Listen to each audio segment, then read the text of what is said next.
জোয়ার ভাটা সেটে রয়েছে এবং আমার সঙ্গে রয়েছে উজি এবং ঋষি। তারা কিছু একটা নিয়ে কথা বলা বলি করছে। কি এত কি কথা? কিছুই না, আমাদের খুব তামঝাম করে শুটিং চলছে, হেকটিক সেটা নিয়ে আমরা আলোচনা করছি, কখন কার আছে, কবে কার আছে, এরকম আর কি। আমাদের হচ্ছে মাঝে মাঝে তবু দেখা পাই, চিরদিন কেন পাই না ব্যাপার আর কি। মানে ম্যাডামের কালকে অফ, আর আজকেও তাড়াতাড়ি প্যাকআপ হয়ে যাচ্ছে। আজকেও তাড়াতাড়ি প্যাকআপ হচ্ছে। আজ 12টা অবধি আমি শুটিং করব। একটু বড় নাইট এবার। তুমি অনেকগুলো নাইট করলে না? হ্যাঁ, তো আমরাও করেছি নাইট না। আমরা প্রথম যে শুধু আমাদের বাড়িতেই প্রথমে হয়েছে, তো আমরাও 3-4 দিন করে নাইট করেছি। একদিন 2টো, একদিন 12টা এরকম হয়েছে, একটা হয়েছে। তার মানে আজকে তোমার তাড়াতাড়ি প্যাকআপ হয়ে যাচ্ছে, হিরোর হচ্ছে না। আমার এক্সপিরিয়েন্স আছে গো, হোল নাইট শুট করার, 24 আওয়ার শুট করার। মানে সপ্তাহে 2 দিন তো হতোই আমাদের। হিরো হতে গেলে একটু করতে হয় এরকম। সে বুঝি, সে জানি, ঠিক আছে, ইউজ টু হয়ে গেছি এখন ব্যাপারটাতে। বলো তোমাদের ক্যারেক্টার নিয়ে একটু বলো। উজি। আমার নমস্কার, আমি উজি, উজ্জ্বলা মিত্র। আমার চরিত্র নিয়ে আমার মনে হয় এখন বেশি কিছু না বলাই ভালো, কারণ আমার চরিত্রটা দর্শক যত দেখবে এপিসোড তত বুঝতে পারবে। অনেক দিন পরে আমি একটা প্রতিবাদী ক্যারেক্টার নিয়ে আবার ফিরছি। বলো, তুমি বলো, মানে দর্শকদের বলো কি বলবো তোমার ক্যারেক্টারের বিষয়ে একটু, মানে ওপেন আপ করো না, সত্যি। হ্যাঁ বলো।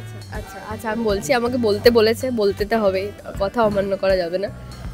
ওপেন আপ করো, তার কারণ আমার কথা হচ্ছে আমার চরিত্রে প্রচুর শেডস রয়েছে, প্রচুর। আর যে শেডসগুলো না আমরা একটা এপিসোড বা 2টো এপিসোডের মধ্যে বলতে পারবো না। এখন আস্তে আস্তে নিশার চরিত্রটা মানুষ এক্সপ্লোর করতে পারবে স্বাভাবিকভাবে, আমারটাও পারবে, কিন্তু আমারটা এখন একদম একটা প্রাথমিক স্টেজে রয়েছে, যেখানে দেখো কীরকম একটা মেয়ে চেঞ্জ হয়। ফার্স্টের দিন যদি কেউ মার খায়, সেকেন্ড দিনে তো সে আর ঘুরিয়ে মারতে পারে না। প্রথম দিন আমি মার খেলে সেকেন্ড দিন হয়তো আমি হাত ধরবো, তারপরের দিন ঘুরিয়ে আমি মারবো। তো এই যে চেঞ্জ ওভারটা আমার খুব মানে ভালো লেগেছে। এবং আস্তে আস্তে, কারণ আমরা কয়েকটা এপিসোড করলাম, তার মধ্যে আজকে আমি বিভৎসর আগের একটা সিন করেছি যেখানে আমি এরকম রূপ আমার কেউ দেখেনি, চিৎকার চেঁচামেচি এরকম করছিল। হ্যাঁ, তো আস্তে আস্তে দিদিকে আমি প্রথমে তো দিদিকে বোঝার চেষ্টা করছি যে ও কী করছে, ভালো কথাই বোঝাচ্ছি যে দিদি এরকম করিস না। যদি না বোঝে তখন আমিও উজি, আমিও কম যাই না কিছু, আমিও ওকে বিট করে গিয়ে বলতে পারি, আমিও দিদি মা হয়ে যাব আর কি, যে তুই দিদি বলে যে যা খুশি তাই করবি, মাথা কিনে নিবি তা কিন্তু না। বিষয়টা হচ্ছে এটাই। তো সেই জায়গা থেকে আমার চরিত্রের একটা ভীষণ ভালো চেঞ্জ ওভার আছে, যেটার জন্য আমি খুবই ইন্টারেস্টেড। তো আমি এখন শুধু দেখছি, আমি এখন শুধু শুনছি আর দেখছি, শুধু চুপ করে দেখছি আর শুনছি, কারণ আমি জানি যে সময়টা ঠিক হোক, ঠিক সময়টার অপেক্ষা করছি। অভিষেকদের কাছে যাবো, তোমার চরিত্রটা নিয়ে একটু প্রথমে প্লিজ বলো এবার। মানে অভিষেকদা সবসময় একটু কম কথা বলে, সবসময় বলছে যে তুমি বলো, তোমার মুখ থেকে শুনতে চাই। ঋষির ব্যাপারে কি বলি, ঋষি খুব হ্যান্ডসাম। তুমি নিজেই তো বলেছো আগের দিন, ওটা ইউনিভার্সাল ট্রুথ। ট্রুথটাই দেখো। একটু আগে একটা অন্যরকম লুকে দেখলাম, এখন হঠাৎ করে শাড়ি কি হলো ব্যাপারটা? ওই যে ধরে বেঁধে বিয়ে দিচ্ছে আমার নতুন লুক, বিয়ের লুক, কি বিয়ে দেওয়া হবে? হ্যাঁ, এই বিয়ের পিড়িতে বসানোর একটা প্ল্যান করছে, দেখা যাক কি হয়। বোন কি তার সাথে মানে যুক্ত আছে নাকি বিয়ে দেওয়ার জন্য? বাবা দুজনেই লাফাচ্ছে বিয়ে দেওয়ার জন্য, আমার মোটেই ইচ্ছা নেই। আর দিদি শুধুমাত্র কি বদমাশি করছে কি, মানে টাকা বড়লোক হওয়ার জন্য? হ্যাঁ, সে তো চলবেই, মানে এদিকে এগুলো একটু নজর রাখতে হচ্ছে। ও আচ্ছা আচ্ছা, তোমরা কি শুনলে কি বললো? দিদির কি কাজ, শুধু ইনকাম করে? আমি বললাম না, এগুলো একটু নজর রাখতে হচ্ছে। একটু নজর রাখছে, ডে 1 থেকে রাখছে, ঠিক আছে। চরিত্রে বাঁচতে হবে তো নাকি, যতক্ষণ নাচাচ্ছে। হ্যাঁ, দিদিও কিন্তু নাচাচ্ছে। কাকে গো? ভানুকে। দিদি তুই কিন্তু আমার মুখ খোলাস না বলে দিলাম। ভানুকে নাচাতে হয়নি, ও টাকার ইয়েতেই নেচে আছে। না ও নিগল রही है না উগল रही है। অভিষেকদা একটু আগেই বলছিল যে প্যাকআপ হয়ে যাবে তোমাদের, আর নাইট আছে। হ্যাঁ হয়ে গেছে, তোমার হয়ে গেছে, ওর এখনো হয়নি আরাত্রিকার। তো বলছে আমার নাইট আছে, তোমাদের হয়ে যাচ্ছে। আমার আছে নাইট নেই, ও সেই ওই ড্রিম সিকোয়েন্সটা। ঠিক আছে, আমি থেকে যাব রাত 12টা অবধি না। ও বাহ, কি সুন্দর কোম্পানি দেবে। হ্যাঁ অবশ্যই, তো উচিত, দরকার, উচিত তো, অবশ্যই উচিত। আর তিনজনের মানে বন্ডিংটা কিরকম হয়েছে এতদিনে? স্ট্রং কতটা হলো? স্ট্রং তো মানে সিরিয়ালটা 1 বছর 1.5 বছর 2 বছর চলবে, তখন গিয়ে বুঝতে পারবো কি হয়েছে। এখন সবে তো বন্ধুত্ব শুরু হলো, মানে আমাদের তিনজনা কখনো এক হয়নি তো, তাই না? এই তো প্রথম এক হলাম, এবার বন্ধুত্ব শুরু হয়েছে, এবার এটাকে ধরে নিয়ে যেতে হবে, তারপর 1 বছর পর বলবো স্ট্রং কিনা। এখন শুরু হয়েছে, এখন সেই শুরুটা খুব মিষ্টি। তিনজনের মধ্যে প্রথম যেদিন ফ্লোরে এলে যে জানতে পারলে তিনজনের সিরিয়ালটা করছে এবং একসাথে, তখন কে প্রথম কথা বলেছিল? এই রে, আমরা তো প্রথমে আমি বলেছিলাম, প্রথমে আমি বলেছিলাম, আমি যেদিন প্রোমো লঞ্চ হয় সেদিন আমি ওকে মেসেজ করেছিলাম, ওই যে মানে নাম্বার এক্সচেঞ্জ হয়েছিল ওই চিকেন পাকোড়া যখন খাচ্ছিলাম। মানে প্রোমোতে এত খারাপ পাঠ করেছে আমি ওই জন্য আমাকে আর জানাই।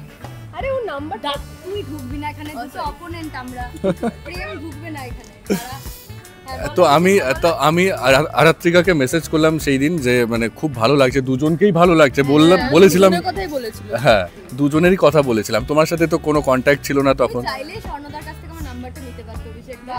আরে আমার 2020 সালে যে নাম্বার সেভ করেছে কি করে মনে রাখবো আমি? তুই পয়েন্টে একটু দিদির হয়ে দু একটা কথা বল। হ্যাঁ দিদি চাইলে পারতো তো। পারতো কিন্তু বলেছে চাইলেই পারতো। আমি একজনকে লিখে দিয়েছে দুজনের কথা। এটা কিন্তু ভুলভাল। ইচ্ছে থাকলে উপায় হয়। আমি সত্যি আমি ওকে বলেছিলাম দুজনকেই খুব ভালো লাগছে। আরে ইনফ্যাক্ট আমি সবাইকে বলি হ্যাঁ দুজন মানে ভালো করছে। কালকে পোস্টও করেছো আমাকে। কালকে করেছি, আজকেও করেছি, স্টোরি দিয়েছি। হ্যাঁ, পোস্ট না স্টোরি দিয়েছি। আমি আজকে আমার একটু লেট কল ছিল, তাই কালকে ভেবেছিলাম রাতে টিভিতে দেখবো, কিন্তু দেখা হয়নি, ঘুমিয়ে পড়েছিলাম।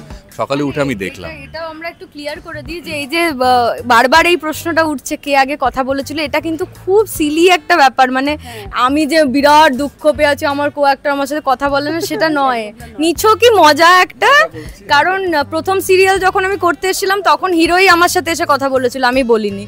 তো যাই হোক, ওগুলো খুব ছোটখাটো বিষয়। আমরা খুবই ভালো বন্ধু হয়ে গেছি, এটাই সব থেকে বড় ইম্পর্টেন্ট ব্যাপার। তিনজনের মধ্যে কে বেশি মানে ইয়ার্কিটা কে বেশি করে এখানে? এই যে হ্যাঁ, ও এই যে তাই না? তোরা কি এতক্ষণ এগুলো কনস্পিরেসি করলি? এই দুজনে মিলে আমি ইয়ার্কি করি। হ্যাঁ যা খুশি বলে, আমাকে তো কি বলে আমি তো বলতেই পারবো না অন ক্যামেরা। না, এবারে অন ক্যামেরা নিশা এবার ক্যারেক্টারে ঢুকছে। এবার নিশা খুব চুপচাপ থাকবে, একদম সিরিয়াস, অনলি মানি। আসবো, টাকা কামাবো, বাড়ি, নো ইয়ার্কি। কোনো ইয়ার্কি নয়। কি হলো এটা আরাত্রিকা? না না তুমি বলো। না আমি কি দুঃখ পাই বলো? আমি তো মজাই নেই। বাবা, এইসব করলে হবে না। প্রেমে মনে হচ্ছে হালকা করে একটুখানি ব্যাঘাত হচ্ছে, বেশি ইয়ার্কি করা যাবে না। তুমি মাঝখানে থাকলে হবে না। আমি নেই ভাই, প্রেমে নেই বেশি। আমি মানে হচ্ছে যে বড় লোকদেরকে আমি এমনি বিশ্বাস করি না, এবার একটু ক্যারেক্টারে বলছি। বড় লোকদের নিশা একদম পছন্দ করে না। আছি আমরা সবাই, মানেটা কি? এটা বললো শ্রুতি আরাত্রিকার অভিষেকের মধ্যে। চুপ কর, তুমি কিছু বলবে না, চুপ কর। আমাকে বললো শ্রুতি আরাত্রিকার অভিষেকের মধ্যে কে বেশি ইয়ার্কি করে। তুই বলি ও তো নিশা কি ইয়ার্কি করে? হ্যাঁ তাহলে ক্যারেক্টারে নিশা কে করে ছিল? না ইয়ার্কি? নিশা ইয়ার্কি করে। আমি ক্যারেক্টারের কথা বলিনি, কিন্তু শ্রুতি দিয়েও কিরকম করে না? ওটাই প্রথম তুমি আবার হ্যাঁতে হ্যাঁ মেলাচ্ছ। তুমি তো আবার তুমি হ্যাঁতে হ্যাঁ মেলাচ্ছ। প্রথম ডায়লগ ছিল কিরে বোন কেমন মামু বাড়া, কেমন মুরগি বাড়ালাম। ওটা ইয়ার্কি না ওটা ইয়ার্কি না। আচ্ছা ঠিক আছে, আমার বর আসুক, আমি বলছি আমার বর আসুক অন স্ক্রিন, তারপর আমি দেখাচ্ছি। তুমি আমাকে বলেছে কিরে বোন তুই কার কথা ভেবে এত হাসছিস? আরে একটা ডায়লগ বলছি, কার কথা ভেবে এত হাসছিস? তো দিদি ভাই আর কি করবে না, আমরা সবাই ক্যারেক্টারেই আছি। আচ্ছা ক্যারেক্টারে আছে, এগুলো হচ্ছে স্টেজে মেকআপ। হ্যাঁ একটুখানি এক্স্যাক্টলি তাই। আমরা কেউ ক্যারেক্টারে ছিলাম না, হঠাৎ সব ক্যারেক্টারে ঢুকে গেছে। দিদি ব্যাঘাত দিচ্ছে হালকা করে। হ্যাঁ কি বলবে?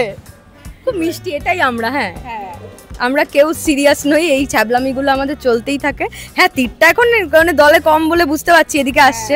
ইয়ার্কি ইকুয়ালি মারি, আমরা ইকুয়ালি মারি।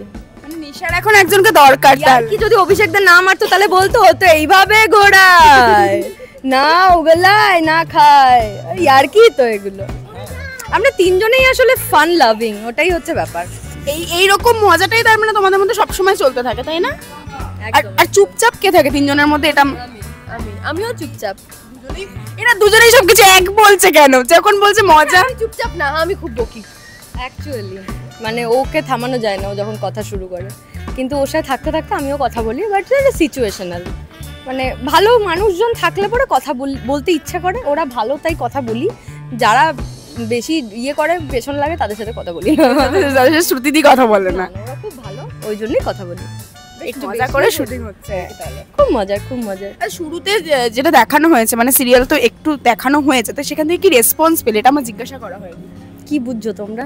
আমরা তো বুঝছি যেটা, হ্যাঁ আমি দেখেছি। এবং এখন আমি না আমার ভালো লেগেছে, এবং আমি একটা কমেন্ট সেকশন যেটা চেক করছিলাম সেখানে দেখছিলাম যে একজন লিখেছে খুব ভালো, এরকম আমি আগে কখনো দেখিনি। মানে এইটা আমি দেখছিলাম। তো সেটা তোমরা কি? না এটা আমরা সবসময় বলি যে টেলিভিশনে অনেকদিন পর এরকম একটা ফার্স্ট এপিসোড হলো। মানে সেটা অনেকেই লিখেছেন যে এটা একটা মানে সিনেম্যাটিক একটা ক্রিয়েশন। বেশ মজা পাচ্ছি। গানটা খুব ভালো, আমার খুব পার্সোনালি খুব ভালো লেগেছে গানটা। তিনজনে মানে আমাদের সত্যি গানটা এত সুন্দর। সকাল থেকে 32 বার শুনেছি। বাহ, আর কিছু বলার নেই। এবং আরাত্রিকাদির ক্ষেত্রে একটা কমেন্ট দেখছিলাম যে সব সময় বোনদেরকে বা দিদিদেরকে সবসময় বকাঝকা করা বা শাসন করা, এটা আরাত্রিকাদিকে করতেই হয় নাকি, মানে সিরিয়াল? না, ওটা খুব স্বাভাবিক তাদের বলাটা, কারণ মিঠিজোড়া কতদিন হলো শেষ হয়েছে, টেলিকাস্ট হলো এখনো 1 মাসও শেষ হয়নি। তো একটা মানুষের রিয়াকশন থাকে একটা চরিত্র করার সময়, সেটাই স্বাভাবিক। তারা যখনই চরিত্র দেখবেন তখনই মাথায় ঘুরবে রায়ের কথা, আর আমি যখনই করব তখনই মনে করব রায়ের থেকে কিভাবে আলাদা করা যায়।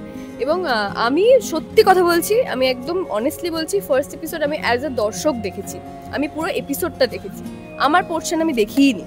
মানে আমি ওইভাবে কারণ আমি জানি যে এখন আমি আমার চরিত্র বা সেই কিছু বুঝতে পারবো না ফার্স্ট এপিসোড দেখে, কারণ আমার ফার্স্ট এপিসোডে কিছুই নেই। মানে কিছু নেই বলতে চাইছেন, অনেক কিছু আছে চরিত্র অনুযায়ী আমার যে বিল্ড আপ, সেটা যতদিন যাবে সেটা গল্পর সাথে মিশতে মিশতে আস্তে আস্তে বাড়বে। তো সেই জায়গা থেকে আমি দেখেছি যে ভার্বালি কতটা করা যায়, যতটা করার আমার করেছি ডেফিনেটলি। আমি you did a brilliant job Aratrika. অনেকে আমাকে পার্সোনালি বলে গেছে যে আরাত্রিকা ইজ টু গুড, এবং আগের কাজগুলো অনেকটা ছাপিয়ে গেছে। যাই হোক, এটাই হয়তো সব থেকে বড় পাওয়া। শেষ করবো, শেষে দর্শকদেরকে কি বলবে, এই যে ভালোবাসাটা শুরু থেকে পাচ্ছ? ভালোবাসাটা বজায় থাক, এটুকুই বলার। এই আশীর্বাদের হাতটা সরাবেন না মাথার উপর থেকে, কারণ আপনাদের ছাড়া কিছুই সম্ভব না আমাদের। একদম একদম। আর সব থেকে বড় কথা, এই আমাদের এই রেসপন্সটাই আমাদের কাছে ম্যাটার করে, যে ফ্লোরের সবাই বলছে ভালো লাগছে, সবাই এসে বলছে। আমরা তো প্রোমোর এত রেসপন্স পেয়েছি যে প্রোমোটা খুব ভালো, খুব ভালো। এপিসোডের এত ভালো রেসপন্স পেলাম ফার্স্ট এপিসোড। আমার মনে হয় আমরা যত দিন যাবে এই এক্সাইটমেন্টটাই যদি সবার মধ্যে থাকে, তাহলে আমাদের আর কেউ আটকাতে পারবে না। आप है तो हम है, आप नहीं तो हम नहीं। ও তালি তালি।